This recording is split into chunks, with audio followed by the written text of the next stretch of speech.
Hi guys, this is just a quick recording for you going over the list order paragraph because we're going to have the in-class writing tomorrow.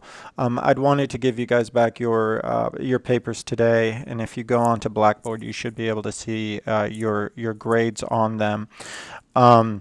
There's a mixed uh, mixed set of grades on them. Some people did fine. There's other people who had some difficulty, but I wanted to go over some of the difficulties that I saw repeated to make sure that everybody understands what they need to do, because there were some common mistakes in a number of the paragraphs. So let me go through this. Okay, so the first thing I want to talk about is the topic sentence for the list order paragraph. Now, the thing that we already know we talked about is that list order paragraph, you need to have a topic and a controlling idea. And most of you guys did that.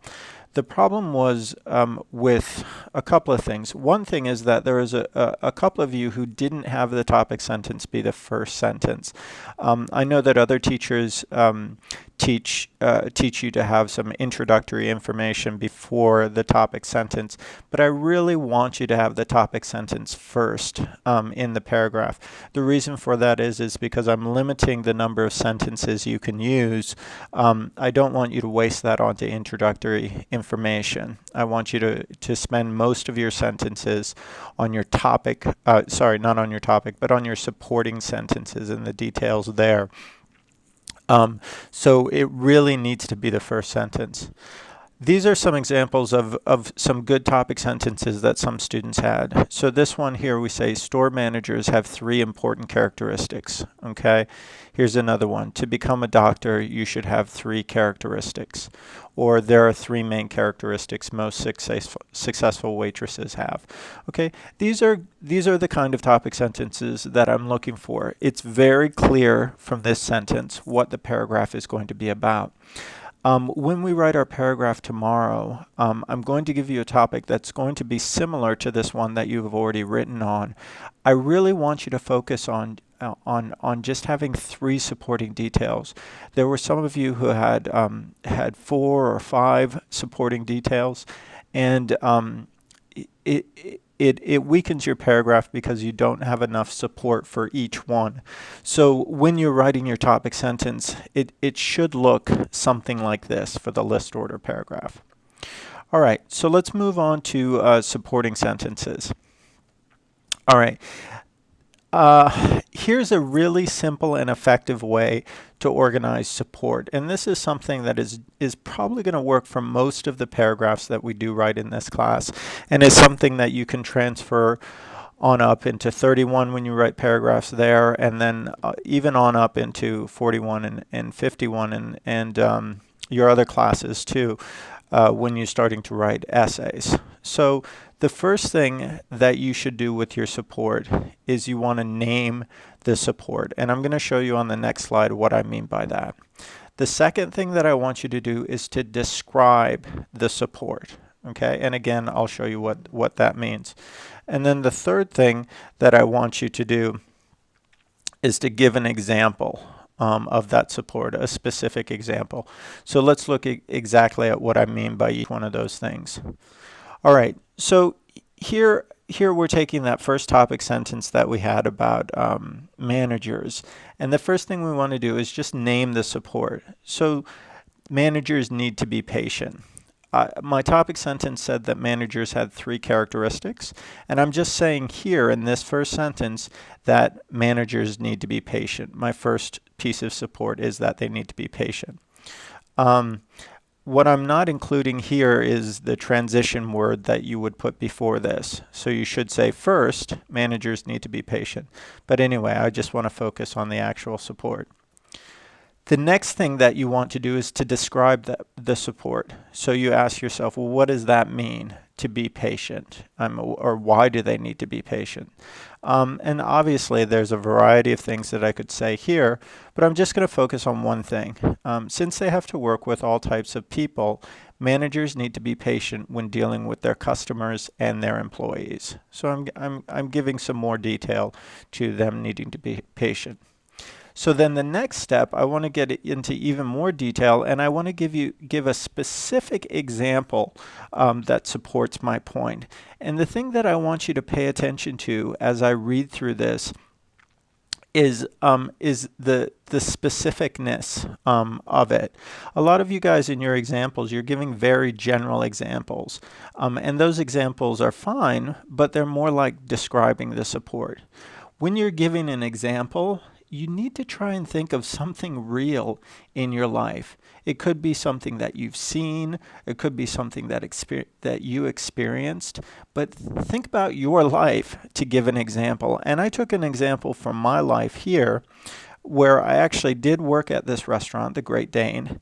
My manager was not incredibly patient, but I used some of the information from my real life, and then I fiddled with it a little bit to support my point.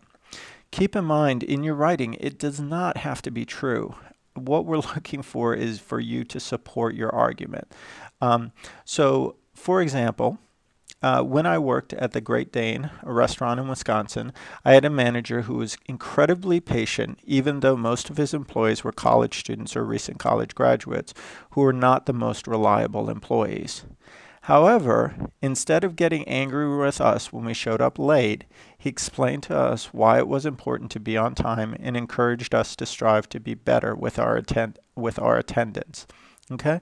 So again, I'm taking something very specific there, a specific restaurant that I worked at, the specific kind of employees who were college students or recent college graduates, a specific problem that we weren't really reliable, and then a specific thing that he did. He didn't get angry with us.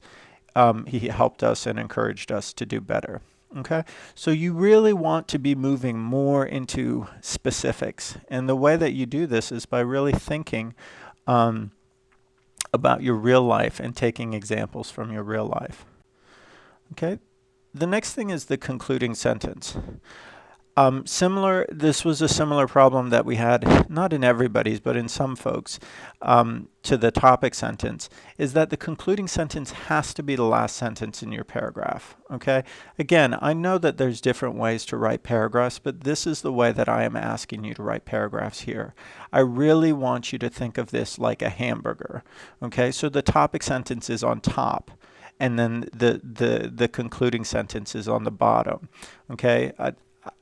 That the concluding sentence should close off the paragraph, and so the close should be at the end, not in the middle. Okay, it should be the very last one. The other thing that I noticed that people made a mistake with is that your concluding sentence should end with a conclusion signal like in conclusion or in short or to sum up.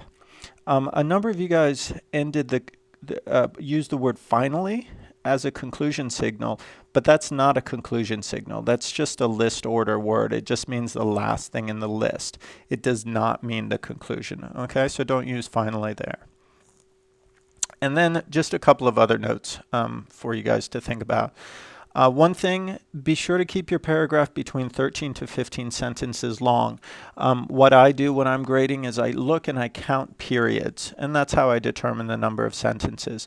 So you should go through and count your number of periods after you finish writing and make sure that it is this length. The reason that I want to keep it this length is I think that you should be able to write a good paragraph in that length. But I also want to put some constrictions on you because there's a tendency for some students to go on and on and on, and you're just going to create more mistakes for yourself. And then for those of you who don't like to write a lot, who are writing, 8 sentences, I want to push you to write more. The next thing, and this was a common mistake, is I asked you to include 3 compound sentences. So those are sentences with the fanboys.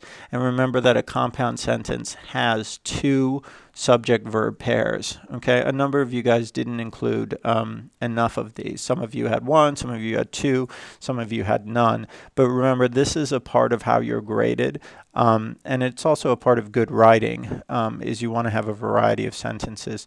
So make sure after you write that you have at least 3 compound sentences. Okay.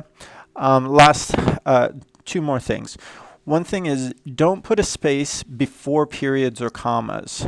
This showed up in a number of people's writing, is that you're putting a space in before and after the period and the comma. This isn't correct. It's not going to be an issue so much in your handwriting, but in your typing it is a problem, and it is a place where a lot of you guys lost points. And the last thing that I would say, and this maybe should have been the first thing, is that you need to make an outline before you start to write. One of the things that I noticed in looking at some of your outlines, it looked like they were just sort of put together after you had finished the whole paragraph. But one of the things that I noticed in those paragraphs is that the paragraphs were not very clear, that the paragraphs wandered around from topic to topic. The reason for doing the outline and all of the planning before you write is so that you write a better paragraph. The outline isn't a part of your grade, but by not doing the outline, you're likely to do a poorer job on your actual writing. So please do the outlining and brainstorming beforehand. It really does show up in your writing. Again, if you guys have any questions, you can post them on Facebook, or you can send me an email, and we can talk a little bit before we do the paragraph tomorrow. Okay? Enjoy your snow day. Bye.